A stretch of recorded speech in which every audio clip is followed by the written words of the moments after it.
Welcome to a new episode of Coffee Journey. My name is Cielo Betancur. I'm Quality Control Manager at Project Origin and Q-Grader certified here in Australia. Today, this episode will be about Project Origin's philosophy of sourcing. In the last episode, we explained commodity and specialty coffee, how they are priced and how they are cupped and graded. We believe that the quality of coffee is more than a high score as determined on the cupping table. For us, coffee quality is the relationship between score, price, cup profile and purpose. We take the score and the cup profile results from the cupping, the representative price and our relationship with the producer to determine our final price for the specific coffee that we then offer to our roasting partners. It is the combination of these elements that stamp the Project Origin value on the coffee. After having approved a certain coffee, the purchase is made, contracts exchanged, and shipping instructions for that specific coffee are sent. How do we track quality after we have approved that coffee? When the coffee first arrives in our warehouse, we compare the quality of coffee that we have received with the quality of coffee that we have approved. Depending on the process of the coffee, we check different parameters. In the case of washed, natural, and honey processed coffee, we follow parameters established by the SCA. In the case of other processes, such as our signature carbonic maceration process, we adjust some measurements. For today, let's focus on the more common three. We proceed like this. First, we take internal coffee bean measurements that allow us to understand the shelf life of this coffee, such as water activity. We aim for a range of 0.4 to 0.6 and humidity, which we want between 10% and 12%.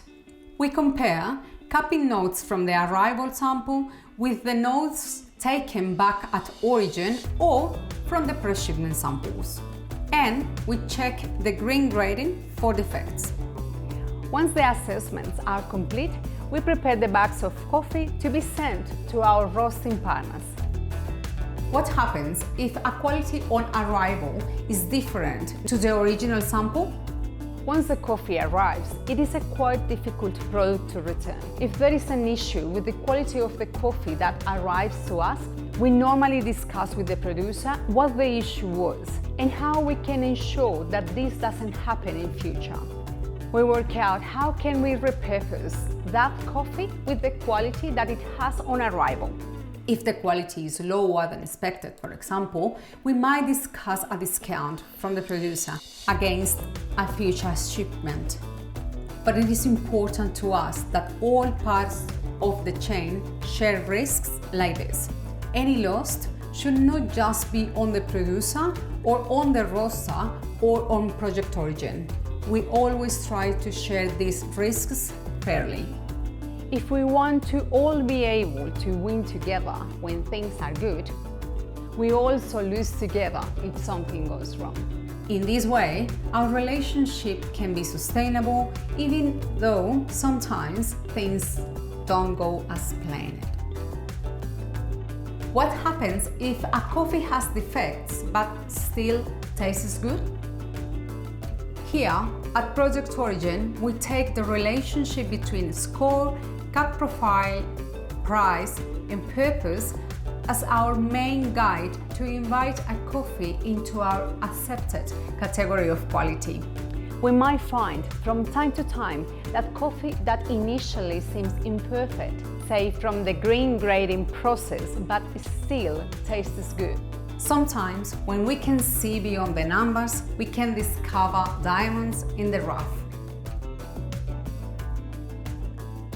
We are more interested in how the coffee is expressed in the cup and in the relationship we have with the producer. We are always open to challenging our paradigm and our perception of coffee quality. Thank you so much for joining us in another episode of Coffee Journey. I hope you enjoyed it. Be sure to subscribe to our channel and follow us on Instagram so you don't miss our next episode. Thank you.